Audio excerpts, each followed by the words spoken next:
Hello and welcome to Foot the Bill, where we audit your favorite media. My name is Trey, and now our top story for the evening. Local auditor is on the hunt for an escaped suspect who stiffed his bill. The suspect is to be considered harmed and gorgeous. The suspect's name is Mark Hoffman, detective. Although, arguably not a very good one anymore. This former apprentice got zapped by a wino, and last we saw him, he was showing us his origin story for becoming the Jonkler. For a guy who just wanted to get out, Hoffman is now unleashed in 3D to exact revenge on every wannabe Jigsaw killer left alive. Add to that a series of Grecian nightmares thrust upon the only man to have met Jigsaw in his youth. Your name, sir? John.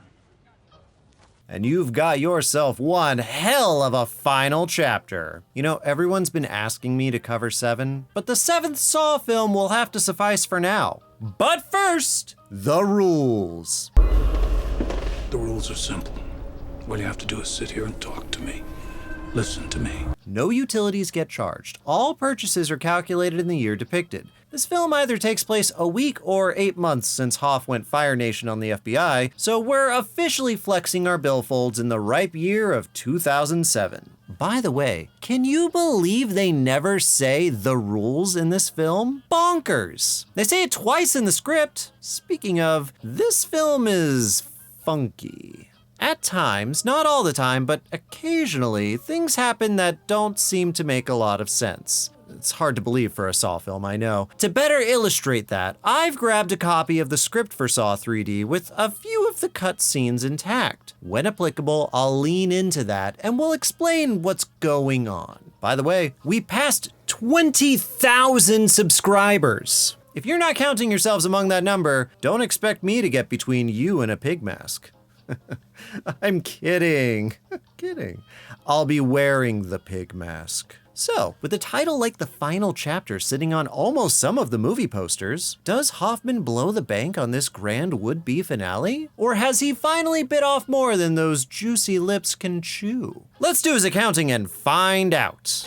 The movie begins with a little flashback from Saw 1 that slowly gets bigger on screen. We're thrust into a gnarly hallway chasing down a very slow Dr. Gordon. Hey, guy. It's been a few bills since we last saw you. Looks like you're all paid up, bud. You've earned yourself a hot toddy. Ooh. Back in Toronto, the busiest quad in the world is about to get a taste of PDA, a public display of aggression. 2 lumber bros are strapped into a machine with some sort of force field impervious to soft briefcases. Hello, Brad. Hello, Ryan. I want to play a game. That's Brad, that's Ryan, that's Dina, she's toxic. Billy explains in the cheekiest way possible that Brad and Ryan have to decide what to do with their Dina problem. She used them to shoplift for her, in exchange for a relationship with both of them behind their backs. Now it's up to them to figure out who is the alpha and who is the beta cuck, or figure out some way to make this throuple work. While they rub their 2 brain cells together to figure it out, let's break down what we've got in the box. Brad and Ryan are wearing matching outfits. Adorable. Each is strapped to a sliding metal rack with a motor on it, and each one has a cement saw in front of them. Dina also has a used cement saw propped up underneath her, and even has her own sheet to cover herself. Should probably charge for a little motor and winch to pull that sheet off without it getting all tangled up in the show as well. Of course, no one would be here without a little sedative and surveillance, our favorite cocktail in the franchise. There's a microphone somewhere inside the box, but I'll permit the speakers blasting Jigsaw's tape out to the public as just being part of the decor. Speaking of, somewhere in there is a recording of Jigsaw. Now, it might be inside Billy, and thus Billy has his own little speaker, which is getting picked up by the microphone in the box, or the recording is tapped into the sound system for the box. I'll charge for Billy being the source of the sound, like some sort of fucked up Teddy Ruxpin Furby nightmare monster. So we've got shiny shoes talking Billy, Billy's tricycle, and all the motors and mechanisms necessary to make Billy ride the bike without hilariously falling over. You know. You want to play a little game? like that. Dina up there is slowly being lowered onto her cement saw, so we can calculate for the internal timers affixed to the motor and winches to lower her, as well as the external digital timer that counts down the game. What we missed out on in the script is a shotgun absolutely eliminating the head of that woman with the briefcase. Check it out. The businesswoman yells into the front glass. Okay, look out! She swings her briefcase, hitting the glass, and blam! Exclamation mark, exclamation mark, exclamation mark. The hidden shotgun goes off, hitting the businesswoman in the top of the head, her head exploding right into camera in a wave of skull and viscera. Gross! Also, how cool would that have been? Although, it's also in the script that Dina was supposed to be dressed up as a ballerina, and both Brad and Ryan were supposed to be painted up like Billy, so maybe it's better that it got left out. The rest of this trap, well, it's operating inside a freestanding window display in the middle of Nathan Phillips Square in Toronto. Note, this is not me saying the films take place in Toronto, just acknowledging that this very public trap is shot in Toronto. So, there are two options. Either our trap perpetrator broke into a public display for Welthammer, renovating your life, Welthammer. Or they rented out a display, filled it up to look like a Welthammer display, then snuck in and put the kiddos in the trap, which might be closer to reality. See, the idea that Jigsaw or someone broke in very quickly, built a trap very quickly, got those 3 Vics inside very quickly is a stretch. Slapping a trap together with timers, speakers, mics, saws, all in a single night? What is he, Santa? Oh my God, is Jigsaw Santa? Anyway, that leaves us with the theory that this space was rented out, dressed up to look like a Power Tools display, and then the 3 were shoved inside ready to be torn apart. And frankly, I find this to be the more believable aspect. But how expensive is it to rent out a space in Nathan Phillips Square in Toronto, Canada in 2007? Let's find out. I called the city of Toronto and asked how much it was to cost to rent out a space in the square for a display in 2007. They said, quote, nothing, because they did not answer my phone call and I had to leave a message and they never got back to me. But called around my own city to get estimates, and for occupying a space like this for as long as you'd need to set up a trap, it's around $6,000 in 2007. But now we have to ask ourselves, did the display exist prior to the trap? If we assume it's part of the public square, that saves us a lot on construction costs. That means that all we'd have to charge for are the banners, mannequins, uniforms, and tools on display. So we're gonna go with that. We've got 2 large tool shelf units, 3 mannequins in construction getups, some hard hats, and some power tools. The tools are a reciprocating saw, some measuring tape, a jigsaw, an angle grinder,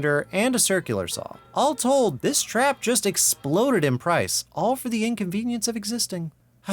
Same. Brad and Ryan ultimately choose to split their time with Dina. I think we're breaking up with you, Dina! Right down the middle. What a weird trap, man. Who would even set something up like this? Hoffman? You think? Because the last time we saw him, he was howling at the moon with way more mouth than usual. Oh, wait, no, he's healed up now. He's roaming the halls of the zoo, and he's chasing down Jill. He even reset the bear trap. That's nice. Hoffman slaps some rotten paper towels on his hand and totters off to his new secret lair. The news lies about the weather again, and it's revealed that the zoo has been discovered, with Easton's goopy mess left behind. Hoffman applies some self-care, go queen, and Jill shows back up at the police station. Jill's decided that after attempting to murder Hoffman, she's actually safer with the police, I guess, who have a hard time taking her seriously. She looks crazier than a sack full of cats. We're introduced to Matt Gibson, who looks like he's fresh out of the fraternity. Cool. Gibson and his partner, Rogers, are tasked with figuring out what Jill wants. But I need complete immunity. Why do you want immunity, Miss Duck?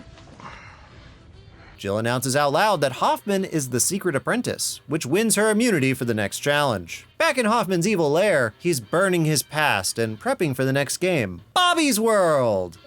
Who the hell is Bobby? Bobby, that's Bobby, is a Jigsaw survivor we haven't met up to this point. If that seems weird, don't worry. We meet a lot of former victims from traps you've never heard of. Don't sneeze wrong or Jigsaw will snare you. Back at the station, it's winter now, I guess, and Jill has been pignapped. We're taken to, like, an old train station, maybe? Some sort of railroad body shop? Hey, it's Hoffman! He caught Jill! And he's built an insane Willy Wonka go-kart to get his revenge. You want to know the only thing wrong with killing you, Jill? I can only do it once. Hoff releases his machine. It starts to barrel down the track, so let's calculate this railroad contraption. We've got the tricycle outside the police station, as well as the sedative used on Jill. Then there's the go-kart itself, a gas-powered motor, some machined parts. Most of it could be scavenged. I estimate $450 in new parts. There's some paint on a spinning plate, that's aesthetic. And finally, the other miscellaneous materials needed to have Jill strung up and held in place. The machine barrels down the track, racing towards Jill. It pierces her, flinging her body to pieces, and then she wakes up. Again with the wine right next to the bed, Jill. Don't you know wine gives you nightmares? Ugh. All right, scrap all that stupid dream traps. There better not be any more of these. Back in the Matrix, we're introduced to Evan and his friends. Hello, Evan. I want to play a game. That's Evan, those are friends. Evan and his friends are Nazis. Finally, some people worth trapping. Ugh. Evan has to reach that lever to shut off that engine of the El Camino, but to do so, he'll have to skin himself. If he fails, the jacks will disengage and the car will drop onto his girlfriend, rip off his other friend's limbs, and drive straight through his other friend chained to the door. While Evan contemplates the meaning of beauty only being skin deep, let's break down what we've got. I won't charge for the El Camino. That seems like it came from the shop. We'll pass on the chains, the barbed wire, and the leather restraints, but we do have some internals at work.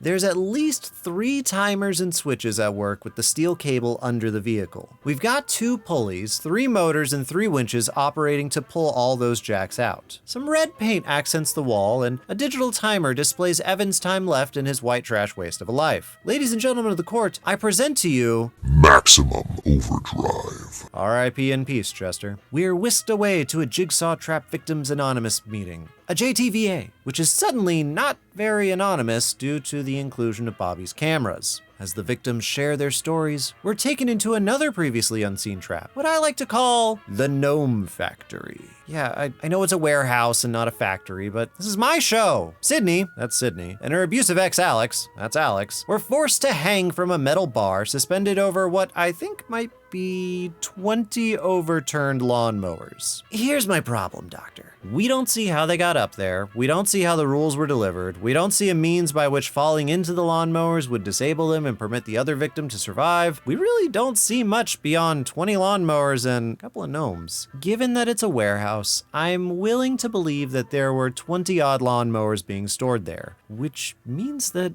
all I can really charge for here is the gas. And that just becomes a question of how much gas cost when this trap took place, and how much gas you can store in a lawnmower. Gas prices were volatile in the early 2000s. Just ask your parents, or your grandparents. Anyone with a car, really. Actually, ask them now and they still might complain. Prices are volatile, but thankfully, lawnmowers have pretty limited tank sizes. As such, and this is gonna sound crazy, I know, I was able to calculate the cost of the gas needed to power all these lawnmowers and, well, it's $16.63. That's not per gallon or per lawnmower, that's total. As it turns out, most lawnmowers sip gas and don't hold that much to begin with. That makes this, I think, the cheapest, dumbest trap yet. Now, before you get as upset as I am, don't worry. A movie titled The Final Chapter won't let us down, right? Bobby does his best to ignite our confidence in the film, but a familiar voice calls out from the back of the room. It's Dr. Gordon, and he's less than impressed. To be able to sustain such a traumatic experience and yet find the positive. Remarkable. If not a little perverse. Kinky. Gordon incites a round of applause and saunters off, leaving Bobby to mull over the meeting. While he's mulling, he gets pignapped. Back at the station, Gibson is getting called over to Maximum Overdrive, where he's taking control of the scene. Hello, Evan. I want to play a game. The situation you find yourself in is of your own doing. You know, in the script, Chester's character Evan was supposed to still be alive. Screaming, but alive. Shame. Anyway, Gibson asks the big question haunting this entire movie. Why? Why this display?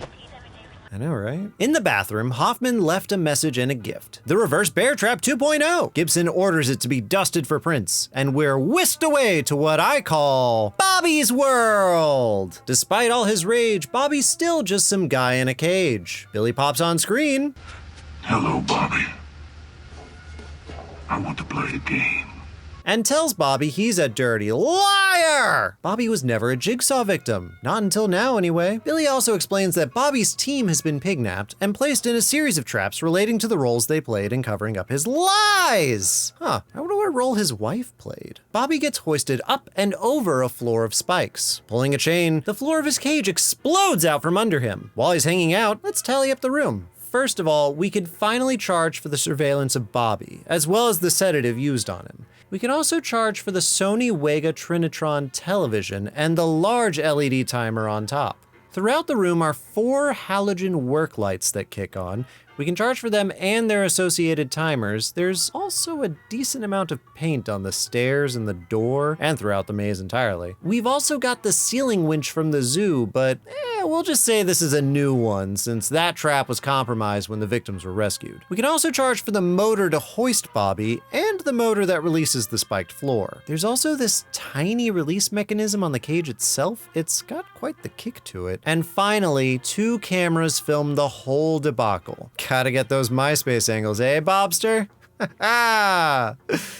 Yeah. Well, Bobby swings his way to victory and concussed into the past, where it's revealed that his bar of choice spends way too much on TVs.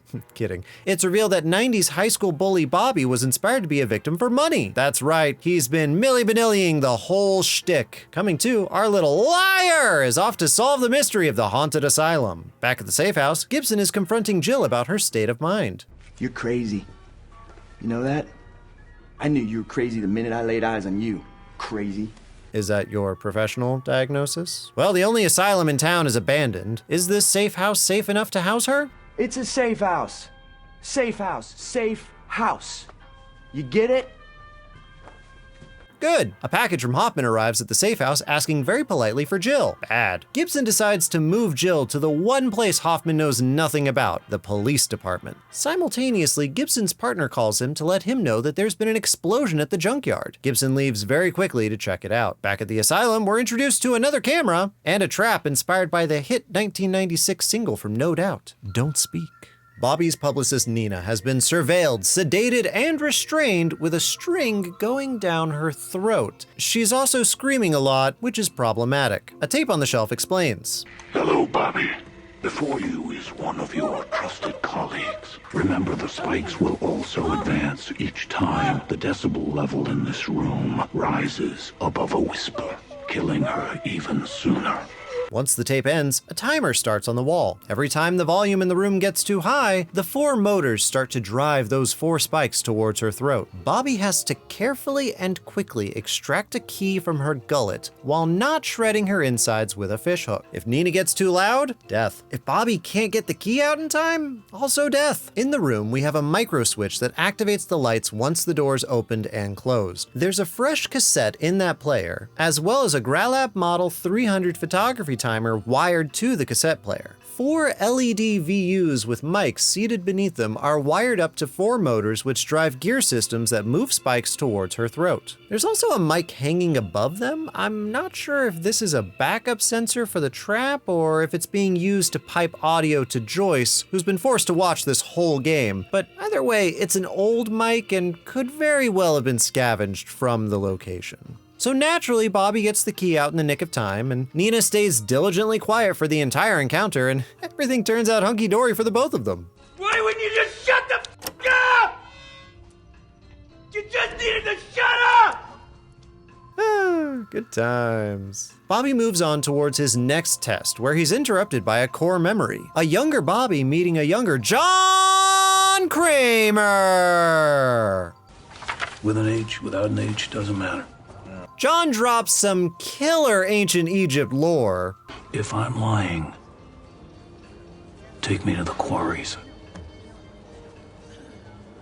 Where he casually threatens Bobby for being a liar! Now, should I charge John for the hoodie, those kicks, and the backwards de-aging hat? Well, let's see. Historically, we here at Foot the Bill LLC, a subsidiary of the Kitten Arcader International Corporation, or CAKE, only charge for items that are directly related to the operation, performance, or fulfillment of a trap, jape, jest, or contraption. Therefore, we must ask ourselves, is this flashback serving a trap-related purpose? Indeed, it shows that Bobby and John have been acquainted once, but more importantly, importantly, it shows the book. Yes. That book now appearing in the asylum means that John's participation in the signature event constitutes a pre-trap engagement. Res ipsa loquitur tabula in naufragio, we must charge for the hat, at the very least. Bobby pushes on, arriving at the next trial in his road to survival, America's game show, Wheel of Misfortune. Billy, take it away! Hello, Bobby. That feeling running through your body is fear. Jesus! Billy explains that because Bobby's lawyer Suzanne, that's Suzanne, has seen Bobby's lies, she must face punishment. The wheel she's strapped to will slowly put her in an upright position until those 3 spikes pierce her eyes and mouth. In order to prevent this, Bobby needs to lift the weights and connect a circuit, stopping the motor from running. However, doing so pierces his obliques with spikes. As Bobby gets acquainted with exercise, let's break down the room. Firstly, Suzanne has been surveilled and drugged. When Bobby walks into the room, it's dark, but upon calling out and hearing Suzanne scream, the lights kick on. That means we've either got a timer at play linked to the door or some sort of sound sensor. Next, we've got the incredibly wacky Billy in a cage just flying into the window. In order for that to happen, we had to have a release mechanism somewhere and just enough rope and swing to thrust Billy into the room. Ridiculous. Above the exit is a big honkin' timer, and there's 2 cold cathode tubes on Suzanne's spiky thing. There's also a camera in the room. We have a motor running at the base of the wheel to turn it upright, as well as a light at the base of the weightlifting machine. There's a tiny blue LED timer on Bobby's side of things, as well as a red light bulb to indicate the motor is churning. Speaking of Bobby, let's see how invested he is in saving his lawyer. He manages to get the deadlift up for a short amount of time, but that ripped bod we saw earlier is actually just getting ripped to pieces by spikes. Suzanne suffers death in 3D, which might be the most horrific death so far. Sorry, Suzanne. The camera watches Bobby lose another game, and the door behind him automatically opens for him to carry on, wayward son that he is. Bobby wanders over to a reenactment of the award-winning Johnny Cash biopic, Walk the Line. Bobby's confidant Kale, that's Kale, has been drugged, pignapped, and placed into a man-sized falcon hood. The door has closed automatically behind Bobby, and a camera is on the wall above him. When the door has shut fully, a switch activates the work lamps down below. A microcassette to Bobby's right informs him and Kale of the rules. Hello, Bobby. Across from you is your closest friend. Bobby, you must help Kale walk over the planks and get as close to you as possible. Again, without saying the phrase, the rules. Bobby must guide Kale across the chasm and hand him the key that will unshackle him. If they cannot finish in time shown on the tiny timer, a winch will activate and hang Kale by the neck. You see, this is a reference to Hear No Evil, wherein Bobby speaks to Kale about faking being a victim, and Kale can't see Bobby's lips. I feel like we're losing the plot here a bit. Anyway, Bobby sucks and can't figure out how to hand off a key. Bye, Kale. Bobby's coming up on the end of his game, and he's officially out of friends. Aside from his wife. How's she been doing tonight? Well, it turns out every time Bobby's failed a game, her collar gets tugged closer to the floor of the platform she's on. As Bobby enters his next challenge, the Academy snubbed slasher film, The Dentist. He gets to see just how low his actions have sunk her. Yeah, that's not a bad metaphor, actually. And knowing this film, it was likely unintentional. The TV in the corner letting Bobby Skype with Joyce is another Sony Wega Trinitron. Goofy name, not so goofy price tag. There's a big honkin' timer over the door, as well as a pretty fancy door locking mechanism. Billy interrupts their FaceTime to present the rules of the game. Hello, Bobby. Before you is the door that leads to your wife.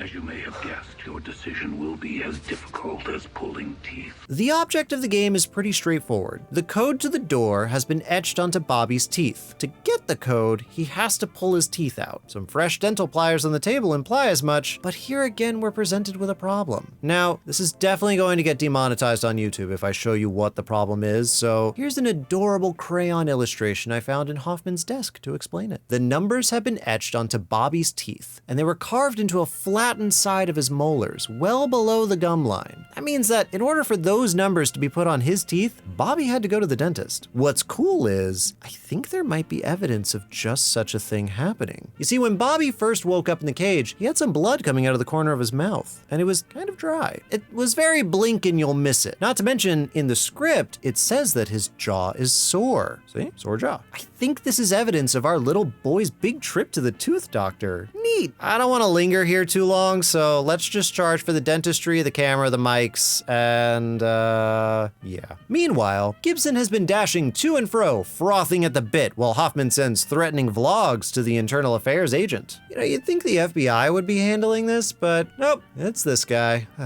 This idiot thinks he's figured out Hoffman's clues and knows where the game is taking place. Apparently, Hoffman has always had it out for Gibson ever since Gibson ratted on him for saving his life. Instead, it comes off as though Hoffman has no idea who Gibson is, but Gibson thinks Hoffman is his arch nemesis. As such, Gibson is having SWAT storm the asylum in search of Bobby and any remaining survivors. As they sweep the building, Gibson gets a call that they found where Hoffman's hiding. The junkyard where the Nazis died! Gibson decides to split from the gang in pursuit of Hoffman. Back at the junkyard, Gibson casts Detect Doors. It's a success. He and two officers race down a hallway to a secret back office. Sitting at the bench is a mysterious figure in a black and red robe.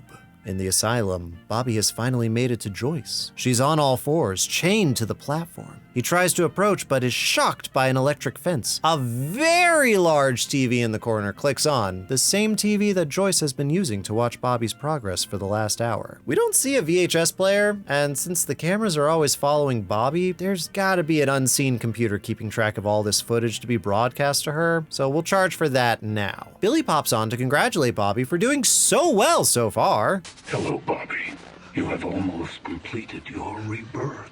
She has seen the good in your message, despite its dishonest beginnings. What's he talking about? But Billy's spilling Bobby's beans, and Joyce is none too happy to hear that she's married a liar! Bobby has 4 minutes to reenact his own fictional game. He must hoist himself up with hooks in his chest and connect the extension cord, or Joyce will suffer a fate unknown. Bobby owns up to the lie. I lied. I was never in a trap.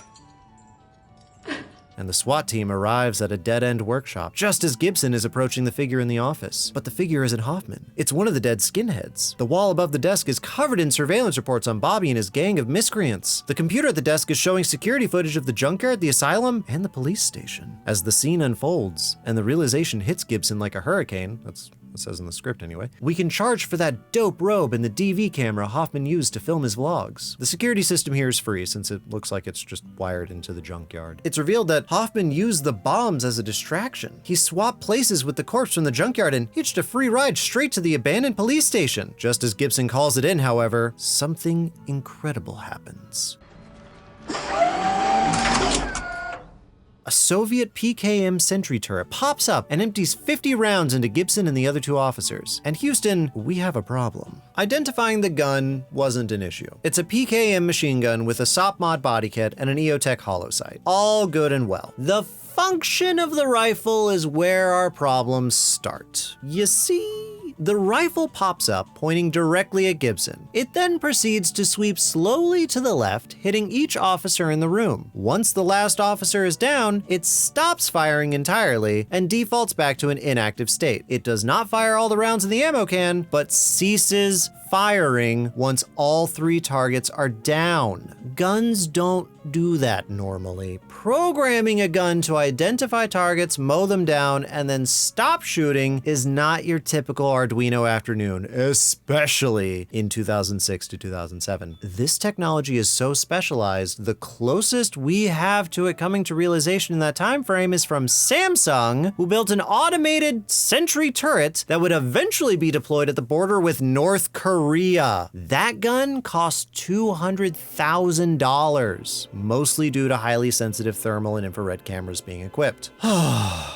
So what do we do? Well, I called my friend at the Department of Defense, and he said, quote, "Dude, you can't keep calling me like this. I'm going to lose my job." I said, "Bro, just help me out. I really need to know how to build a sentry gun in 2007 that will identify targets, shoot at the targets, and then stop shooting." He said, "Dude, unless you have access to a DoD junkyard, or someone was willing to sell you a stolen copy of the software needed to program a gun to identify targets, eliminate those targets, then enter a rest state, you're just not getting it. It's not happening." I said, "Bro, how much would software like that cost on the black market?" And then he hung up. A few days later, through a series of events I cannot describe in detail, I learned that the PKM outfitted as it is seen, plus the motors and hardware to lift it up, plus the sensors seen or unseen in the room, plus the software to make it perform as it does, would cost approximately $145,700 in 2007. After not returning any of my calls, I sent my DoD friend a fruit basket. Back at the set of Eiffel 65's Blue music video, the Hoffinator has awoken from his nap. He takes out the coroner. Told you that guy was on a list, as well as a coroner's assistant. Simultaneously, the remaining SWAT team has found their way into a dead-end workshop in the asylum. The door closes shut behind them, sealing them in. From the back of the room, an actuator slides a panel, dropping potassium cyanide into a vat of sulfuric acid. The concoction pours out into the room, an homage to the 1986 synth pop classic performed by Berlin, composed by Giorgio Moroder for the film Top Gun, Take My Breath Away. Bow, bow, bow, bow, bow.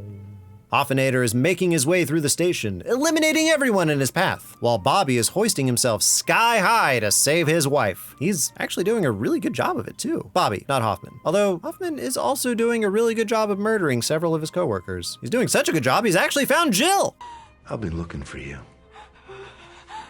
Bobby finally makes it to the top as Jill hides in the evidence room. All the pieces are falling into place, but Bobby's body fails. He plummets to the ground in a bloody heap, and here might be the most unfair trap in the entire Saw franchise. No jokes, no puns, just some brazen bull. As the timer hits 0, we can begin to fully calculate Joyce's trap. She, like the others, was surveilled and sedated. A sensor registered to Bobby's movements throughout the night alerted a motor to power a winch to pull her neck closer to the floor of the platform, lowering her on all fours. As the timer hits 0, several things happen at once. The platform beneath Joyce lowers her down, and 2 curved walls rotate up and over her. The front of the machine moves to close in, the entire device resembling, I guess, a bull, but possibly a pig. The total cost for the burners, the safety lines, the hardware to build an external incinerator with moving parts, and the electric fence are added to the total. Joyce burns alive. Bobby forced to watch, but ultimately, Bobby's punishment was never about Bobby. It was about emptying a police department so Hoffman could have revenge against the remnants of Jigsaw's empire. Back at the station, Hoffman has found Jill in the evidence room, and Falcon kicks her unconscious. Hoffman eyes his chance for poetic justice. He straps Jill into the same chair he was bound in.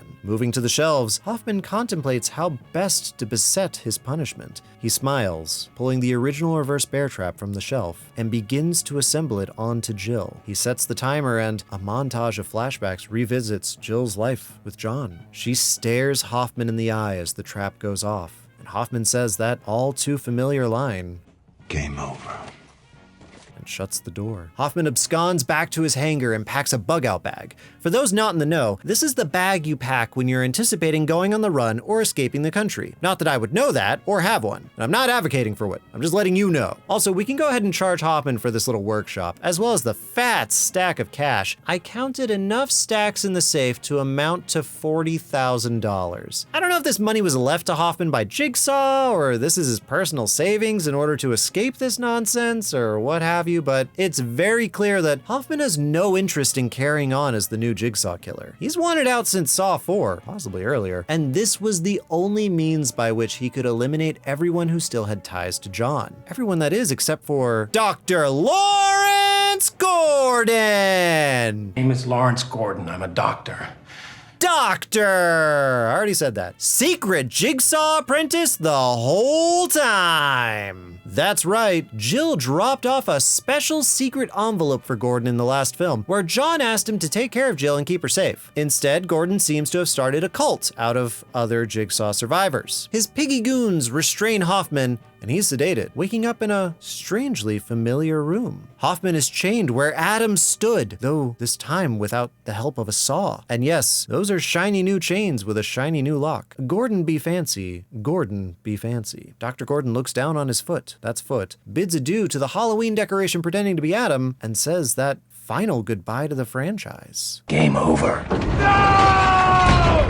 And there you have it. Saw, the final chapter, the absolute last plot thread for Saw, all wrapped up in a neat package with absolutely no need for any more. Oh, you mean there's another one? And another one? And another one? And another one? Oh, son of a bit! Before we tally up the total, let's figure out who gets what trap added to their tally. First, the public display of aggression. I have a hard time believing this was Hoffman's doing. He seems pretty focused on his revenge plot against Jill and obviously uses Bobby as the means to distract the police against Jill, and evidence suggests that the Bobby trap predates Jigsaw's death given what we see in the film. As such, how and where does this public trap fall into place? Well, let's let the script help us a little. In the script, it's revealed in a cutscene that John used the opening trap to indoctrinate Gordon. Quote, exterior center square, morning.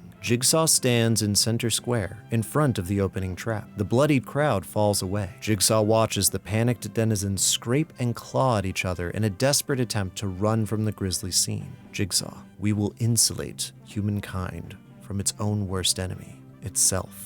I live without my son for what was just another night out for a drug addict. The underbelly of society has been indulged. They've begun to control the lives of the strong. Pain will educate them all. Jigsaw turns, seeing his companion, Dr. Gordon. Dr. Gordon and Jigsaw are the only still people in a sea of panic.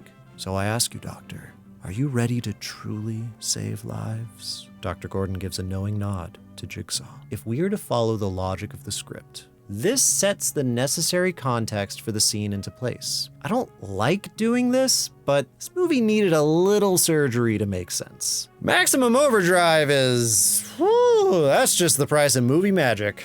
This entire trapped location sequence is the most expensive trap to date, comparable to the entirety of the trap house from Saw 2. In fact, it's so expensive, it's the entirety of the franchise trap budget from the first 4 films. And before I hear anyone complain, yes, this would be cheaper today with today's money and technology. But no, I will not tell you how expensive it would be. I'll only tell you how expensive it was. Gnome Factory goes to Jigsaw without a doubt, and really represents what one can accomplish with just the right kind of warehouse. I think buying McDonald's is more expensive than this trap. That's also not a suggestion, by the way. The McDonald's or the trap. Don't do either. We'll charge Jigsaw for everything that Bobby goes through in Bobby's world, since we know that Jigsaw has already been scavenging an asylum or 2 prior to this. All right, let's break it all down. In total, the traps in Saw 3D7, the final chapter, add up to $235,714.91. Adjusting for inflation, that's approximately $355,071.86 in 2024. That will almost buy you a house. There were 9 or so traps in Saw 3D, the cheapest being the Gnome Factory at $16.63, and the most expensive being Maximum Overdrive at $147,848.21. A really close second goes to the public display of aggression at $15,959.52, followed by a very close Brazen Bull at $15,690. Looking at Jigsaw's expenses for this film, we can see steady growth from the last film, surpassing Saw 5 just barely. Hoffman's expenses, meanwhile, suggest to me that somewhere out there's a yaoi fanfic where he and Strom rob a bank together, because there is no way he is affording anything that happens in this film. Seriously, the last 2? Sure, believable even. This time around? Nah. Hoffman absolutely cannot foot the bill, which makes sense why he'd try to run. You can't outrun your debt forever, detective. I'll find you. We've got a new contender for apprentice expenses in this film as well, with Dr. Lawrence Gordon returning to the franchise and spending just under $200. If you look carefully at this graph, you might see the single line of pixels that represents his contribution. And finally, looking at the franchise as a whole, we can see our historic running total tickling the underside of $500,000, with our inflation-adjusted expenses sitting at over $700,000. Surely it can't get worse than this, right?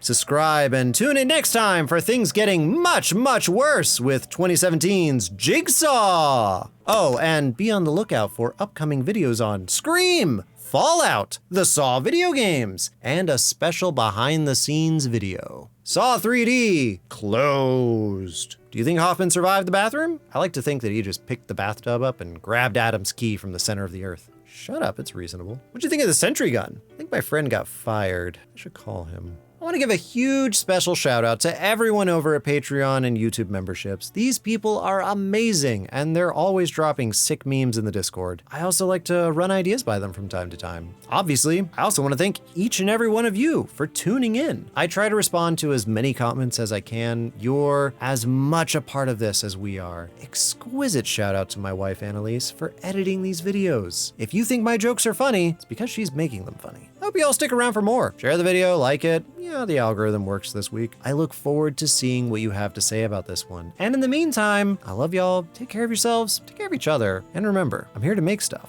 You're here to watch.